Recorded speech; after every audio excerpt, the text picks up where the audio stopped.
सुरू.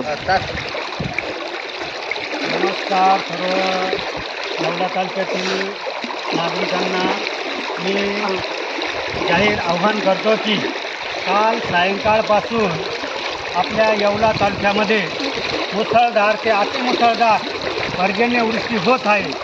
सर्वत्र खरीप हंगामातील पिके पूर्णपणे पाण्याखाली गेलेले आहे. शेतकऱ्यांचे मोठ्या प्रमाणात नुकसान झालेलं आहे. आत्ताच्या घडीला मी पिंपळगाव शिरसगाव रस्त्यावर उभा आहे. सध्याच्या परिस्थितीला आपण लाईव्ह बघू शकता की रस्त्यावर गुडघ्याच्या वरती पाणी आहे. नदीला महापूर आलेला आहे. तरी सर्वांनी आपापल्या घरी आपले मुलं बाळं आपले पाळीव प्राणी यांना सुरक्षित ठिकाणी हलवून आपल्या कुटुंबाचे रक्षण करावा. काही आढळल्यास प्रशासनाला तुरंत कळवावा.